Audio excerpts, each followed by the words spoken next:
Oui, bonjour, bienvenue sur ma chaîne. Alors aujourd'hui, je vais prendre qu'un seul thème qui est lié à l'actualité, hein. Des questions que vous m'avez envoyées qui sont complètement liées à l'actualité du moment, hein. Alors l'abondance de céréales maintient les prix orientés à la baisse. Alors ça, je vous l'avais déjà dit. La première céréale dans le monde, c'est le maïs. Et le blé, certains pensent que parce qu'on a fait des mauvaises récoltes en France, en Italie et dans plusieurs pays européens, que les produits vont flamber. Bon, je l'avais déjà dit, ce qui est rare n'est pas cher. Pas en agriculture, puisque la main, les acteurs économiques qui ont la main sur les prix ne sont pas les paysans. Les paysans ont laissé le carnet de factures à l'agroalimentaire, l'agro-industrie, qui sont pour une partie nos coopératives, qui en Europe contractent à peu près 55% des volumes, hein, le reste étant fait par des privés, des multinationales privées, mais il y a également un mélange entre du privé et de la coopérative, puisque des coopératives ont parfois des sociétés privées et vice-versa, et on voit que par moment, même des coopératives ont racheté avec des fonds publics, ont même réussi à racheter des entreprises qui étaient privées. Donc il y a un mélange des genres qui fait que dans ce jeu économique mondialisé, la finance, c'est surtout la libre circulation des capitaux qui a fait que on en est arrivé là, comme dans le monde industriel. C'est la raison pour laquelle vous, consommateurs, si vous pouvez vous rapprocher au maximum des produits locaux, je dis bien au maximum, parce qu'on comprend bien qu'il est compliqué de faire 100, vous n'allez pas faire 100 km pour aller chercher un litre de lait, ça on l'a bien compris. Donc essayez de se rapprocher des marchés locaux, directement producteurs, dès que c'est possible, hein. Comme ça fonctionnait pas mal dans la viticulture notamment, où ils vendent au détail. Ils peuvent le faire aussi, parce que ce n'est pas des denrées périssables et le viticulteur vend un produit fini. Donc ensuite, dans ce schéma-là, ben, ils recherchent toujours en permanence, vous m'envoyez des articles, mais je le sais, hein, le but du jeu des coopératives laitières, viande bovine, coopératives viticoles et tout ça, c'est de soutenir l'installation pour refaire venir des petits soldats. Parce que ce qu'il faut bien comprendre, c'est que dans ce modèle économique, eux, ils veulent qu'il y ait des fournisseurs de matières premières.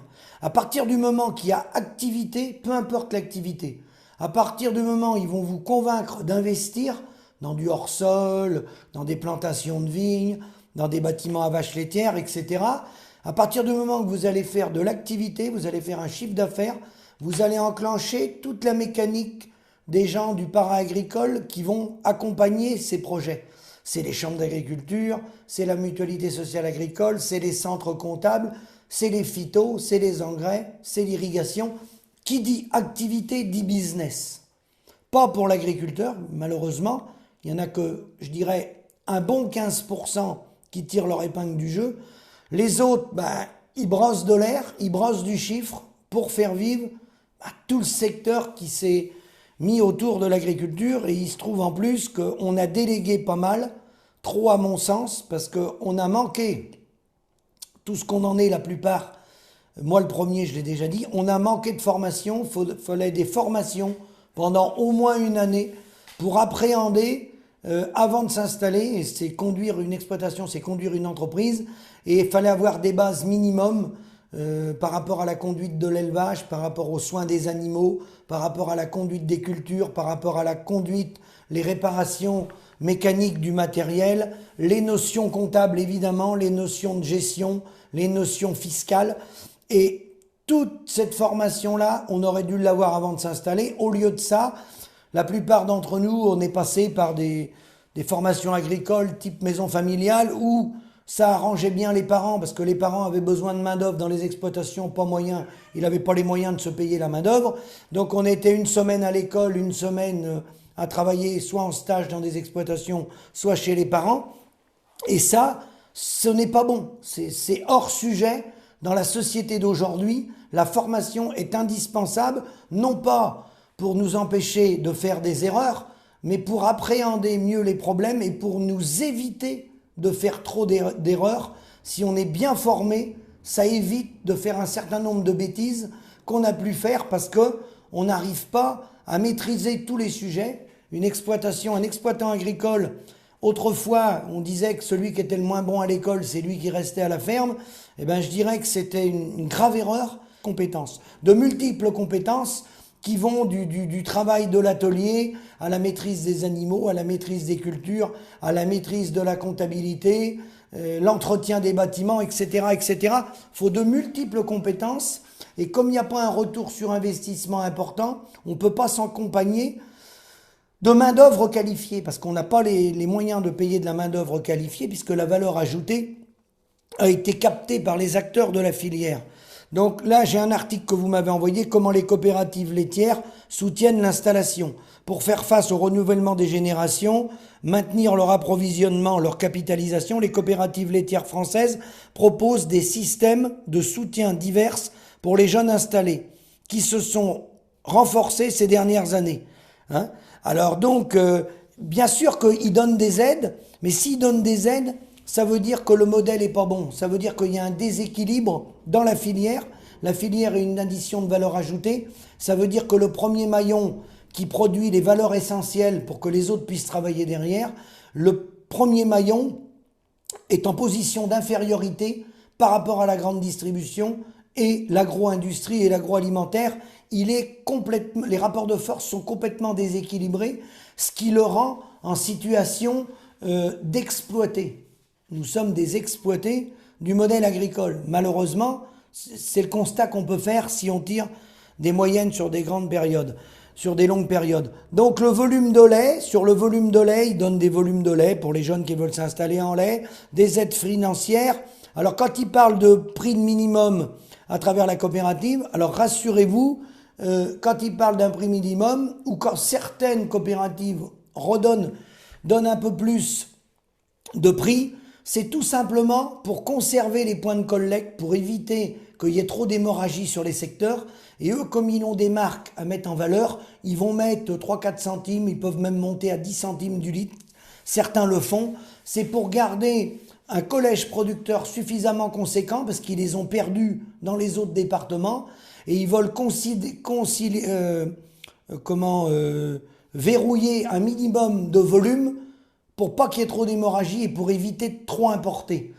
Comme ils mettent en avant des produits de grandes marques qui font la pub à la télé, que ce soit des produits laitiers ou peu importe, ou le groupe LDC, le Gaulois, toutes les marques qu'ils ont, ils vont essayer de tenir quand même un peu d'agriculteurs pour dire que les produits sont français. Donc une partie sont français, mais ils ne sont pas forcément tous français, puisque à l'heure de la mondialisation, les produits voyagent, vous savez, à travers la planète. Et donc le but du jeu, c'est de mettre un petit peu de rémunération par moment, ne pas rémunérer au coût de production. On en est très très très loin. Parce qu'en viande bovine, vous pouvez, si vous voulez revenir à des rémunérations dignes de ce nom, vous pouvez mettre plus de 2,50 € du kilo de carcasse aujourd'hui, avec une gestion des volumes, si vous voulez que ça ressemble à quelque chose. Pour ramener de la main-d'œuvre et vivre dans des conditions dignes, avec des ateliers raisonnable en termes de travail par unité de travailleurs. Donc le truc est là. Donc là vous m'avez envoyé un truc sur Sodial qui donne des aides pour les jeunes. La Cooperl le fait également pour les cochons.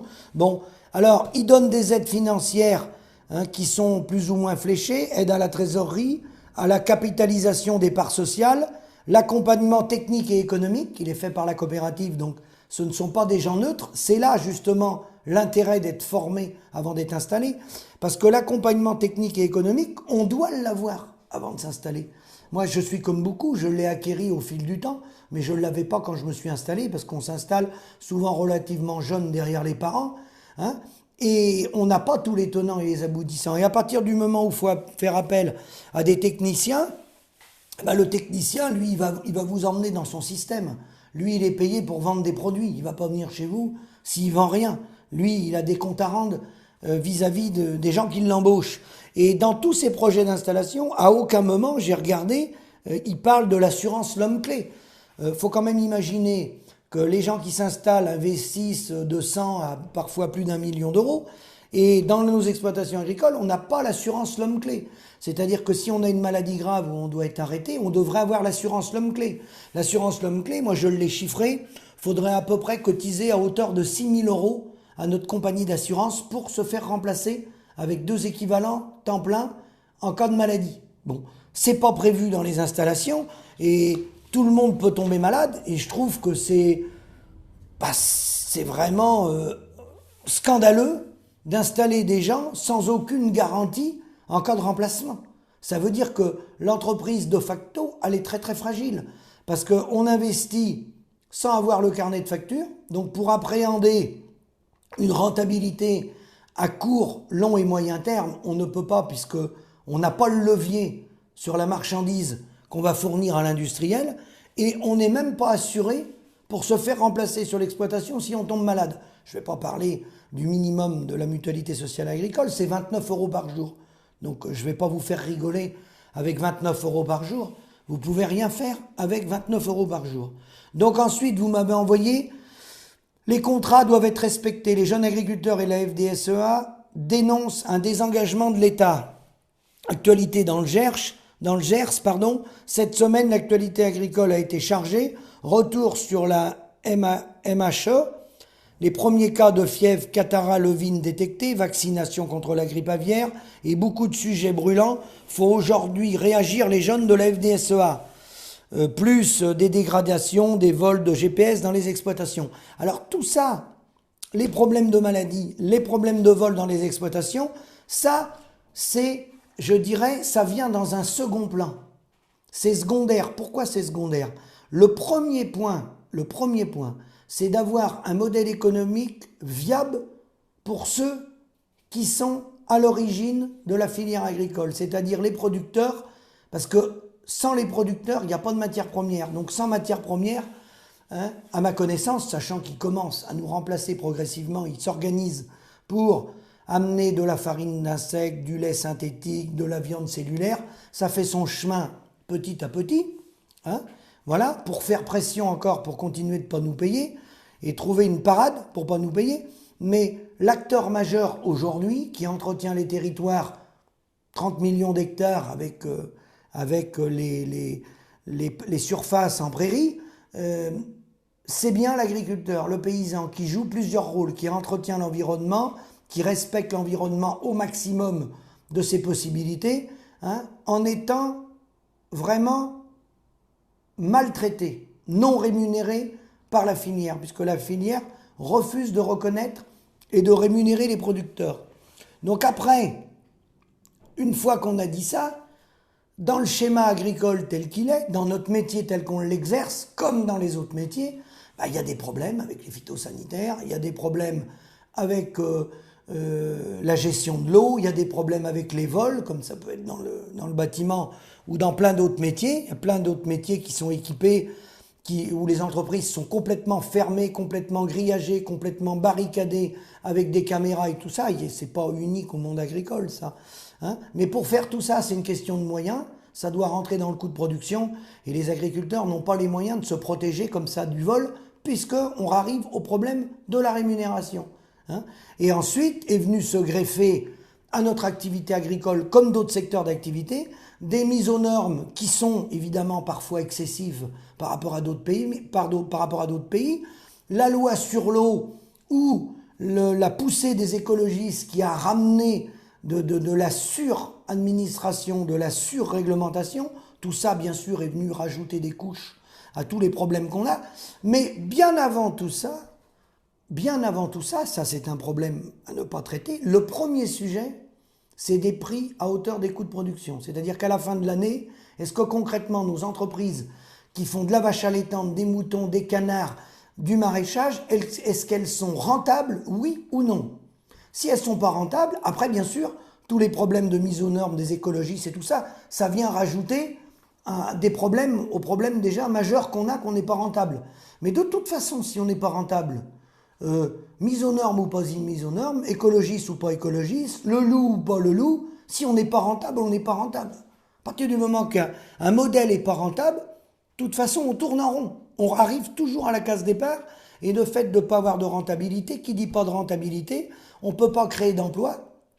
Le secteur agricole pourra embaucher environ 600 000 personnes, je parle au niveau des exploitations, c'est ce qui manque au niveau main-d'œuvre, hein, en plus des 850 000 équivalents temps plein qu'on a aujourd'hui, beaucoup les saisonniers, hein, dans le maraîchage, la viticulture et tout, on pourrait augmenter de 600 000 personnes. Mais pour cela, il faut des prix à hauteur des coûts de production. Ça veut dire qu'il faut revoir la chaîne de valeur, et ça veut dire que l'agro-industrie, l'agroalimentaire, la grande distribution et nos partenaires, il faut qu'il y ait une clé de répartition qui ne soit pas celle qu'on a aujourd'hui. Avec cette clé de répartition-là, on ne peut pas embaucher, on fait travailler les gens à la retraite, on n'a pas de rémunération, le matériel vieillit, le parc bâtiment vieillit, et en fait, on n'a pas de solution. On n'a pas de solution. C'est M. Jancovici qui le disait, l'agriculture devra se transformer, se réinventer, s'adapter au changement climatique. Alors attention aussi là-dessus, j'en dis un mot, parce que certains se servent du changement climatique pour affoler les gens et faire un business et vendre des choses. Alors attention, réchauffement climatique oui, mais pas de panique.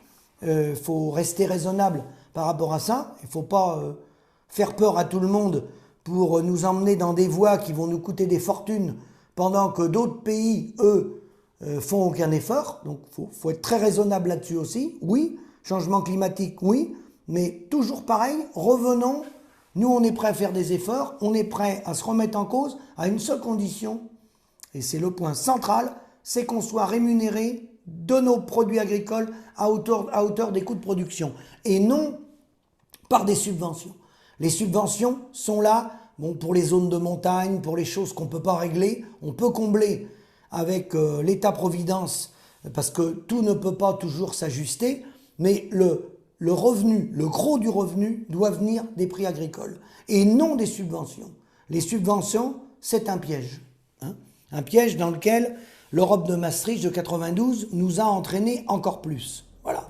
Alors vous m'avez envoyé, je vais terminer ma vidéo, les industriels allemands poussent l'Union européenne à conclure de nouveaux accords de libre-échange. Ben, bien sûr que l'Allemagne est pour les accords de libre-échange, puisque eux, l'industrie allemande, les voitures allemandes, l'outillage, les usines d'outillage en Allemagne, c'est ce qu'on m'a dit quand j'étais au ministère. Ça n'a pas changé depuis que j'étais dans les ministères.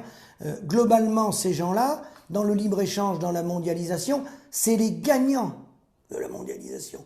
Mais ce libre-échange, ces accords de libre-échange, ces contrats signés, sont gagnants pour certaines industries à condition de sacrifier l'agriculture, à condition de sacrifier une partie des salariés qui vont passer leur vie au SMIC, etc., etc. Voilà. La mondialisation, le libre-échange à tout va, certes, c'est vrai qu'il apporte du bénéfice, mais à une toute petite partie de la population. Hein, c'est là qu'il est le problème. C'est que si on fait les gagnants et les perdants, il y a beaucoup plus de perdants que de gagnants. Donc après, est-ce que ça va évoluer? Si vous voulez, au coup par coup, vous voyez certaines entreprises qui se détachent légèrement et qui payent un tout petit peu plus cher les produits agricoles. C'est pour éviter qu'il y ait une trop grosse hémorragie de leurs producteurs. Donc ils sont très malins. Ils payent on en a, nous, on en connaît, hein, qui payent le lait un peu plus cher. C'est un prix artificiel, parce qu'il faut que vous sachiez qu'entre les coopératives et les privés, hein, en 40 ou 50 ans, sur le prix du lait, mais on peut faire la même chose sur le prix de la viande, hein, ils ont tous payé le même prix à quelques centimes près, alors que leur valorisation était complètement différente. Il y en avait qui avaient des valorisations, des marchés très porteurs à l'exportation, hein, même la valorisation au niveau français, il y en a qui avaient des valorisations nettement supérieures aux autres, hein, mais il était à peu près à quelques centimes près au même prix. Donc certains maintenant se détachent, parce qu'ils voient que les producteurs commencent à arrêter les uns après les autres. Donc ils vont maintenir des prix légèrement plus hauts pour garder le collège producteur. Et pour pouvoir dire, les grandes distributions, l'agroalimentaire, pour pouvoir dire, le produit est local, les éleveurs sont français, c'est tout. Mais une partie de leurs produits qui vont mélanger dans leur chaîne agroalimentaire, il n'y aura pas que des produits français. Hein. Il y a des produits italiens, il y a des produits polonais, il y a des produits... Voilà, Eux, ce qui compte pour eux, c'est le business. Après, c'est de la communication. C'est tout. C'est uniquement de la communication. Hein. Voilà. Donc, moi, je terminerai là-dessus. Je pense que, et c'est toujours vrai aujourd'hui, faudrait avoir une formation avant de s'installer approfondie, hein, avec des gens indépendants, pas des gens orientés, parce que dans les lycées, les collèges agricoles et les maisons familiales, c'est les gens de la coopération agricole et de l'agroalimentaire qui viennent parler aux élèves. Ils viennent de façon gratuite, attention, les coopératives envoient des gens gratuitement. Alors vous avez bien compris que ce n'était pas gratuitement. Ils savent qu'ils vont avoir un retour sur investissement, parce que quand on a entre 18 et 30 ans, ben c'est vrai qu'on est influençable. Il n'y a pas de secret. Hein. On tombe dans le panneau. Hein. Et donc ils ne vont pas donner tous les tenants et les aboutissants, sachant qu'à partir du moment où le prix du départ de la ferme nous a échappé et qu'il est tenu par les grosses coopératives et par les industriels du privé, vous comprenez bien qu'on ne peut pas répercuter toutes les hausses de charges qu'on a et on ne peut pas valoriser notre travail, puisque ce n'est pas nous qui avons la facture. D'où l'intérêt, pour ceux qui peuvent, de faire des circuits courts. Hein. Donc voilà, je termine ma vidéo là-dessus pour dire que, sachant qu'en plus, toutes nos interprofessions qui ont trahi la paysannerie sont financées par les agriculteurs, par les cotisations volontaires obligatoires, 300 millions d'euros par an, qu'on paye lorsqu'on vend du lait, des animaux, du blé, ça je l'avais dit déjà il y a plusieurs années. Donc tout ça a été reconnu et validé par les chefs d'État et de gouvernement et la FNSEA. Et au fil des années, on s'est retrouvé pris dans un système, intégré dans un système où l'agriculteur qui va s'installer dans ce système va travailler beaucoup, et plus il va faire de chiffre d'affaires, plus il va faire vivre les acteurs économiques qui sont autour de lui. Plus il va prendre de risques, plus il va faire vivre les acteurs économiques autour de lui. Donc le maître mot, c'est de remettre la main sur sa facture, et c'est le mot autonomie, autonomie et indépendance. Et être autonome et indépendant, croyez-moi que c'est pas simple. Je dis bien totalement indépendant, c'est très très compliqué. Et pour être indépendant, entre guillemets, faut en avoir les moyens. C'est là qu'il est le problème. Parce que quand les investissements lourds sont faits dès le départ, avec le réseau bancaire, si vous n'avez pas de clients fidèles attitrés à un carnet de commandes solide, vous n'allez pas pouvoir vous installer seul avec des centaines de mille euros sur le dos. Vous allez tout de suite être orienté, hein, si vous avez le financement, vers un système coopératif ou privé, multinational, qui vont vous mettre des contrats de 3 ans ou de 5 ans, des contrats de volume sans prix. Donc en fait, vous tombez sur, on est soi-disant patron, mais on tombe des prestataires de services sans salaire assuré. On est assuré d'une chose, c'est travailler tous les jours de l'année. Voilà, ça on est assuré de ça. Mais il n'y a aucune sécurité sur la rémunération. Et c'est bien aujourd'hui, en 2024, le problème central, avant de parler de tous les problèmes qu'on a dans nos fermes, sur l'administratif, sur tout ça qui sont des problèmes réels, mais qui existent dans toutes les professions, le seul et unique problème, la seule revendication qu'il faut faire pour cette fin d'année, c'est des prix à hauteur des coûts de production avec une gestion des volumes de la rémunération. Et c'est loin, on est très très loin des rémunérations. Quand je vois en lait des gens qui disent qu'ils sont bien payés, ils ne doivent pas avoir la même machine à calculer que moi, ils ne parlent pas en termes économiques réels, ils ne parlent pas avec amortissement, ils ne parlent pas avec de la main-d'œuvre. Nos exploitations ont besoin de ramener de la main-d'œuvre, de créer des emplois. Les jeunes de demain voudront travailler, pas courir, pas faire 100 heures semaine. Ils voudront travailler dans de bonnes conditions, avoir une vie de famille, avoir des loisirs et avoir un revenu digne de ce nom. Et un revenu digne de ce nom, c'est au bas mot 3 000 à 4 000 euros aujourd'hui pour un chef d'entreprise dans une exploitation agricole. C'est tout. Si on reste sur du 1000 comme on est 1500, 2000, on ne pourra pas renouveler les générations. Un individu ne va pas emprunter 300 400 000, 1 million d'euros pour se prélever 1500 euros, c'est pas vrai. Ça ne tient pas. Ça ne tient pas. Le retour sur investissement n'est pas sérieux. J'ai mon collègue Michel Bini, coprésident du SAMU, qui vient de m'envoyer un SMS où il s'est fait 1500 € en quelques jours à faire du dépannage, parce qu'il fait de la prestation de service. Donc un paysan, des fois, va mettre 2 mois pour se prélever 1500 € net. Donc vous voyez bien qu'on est hors circuit. Donc on ne peut pas rester en marge de la société éternellement.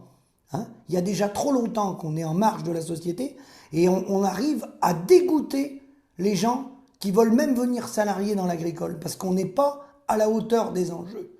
On n'est pas à la hauteur des enjeux.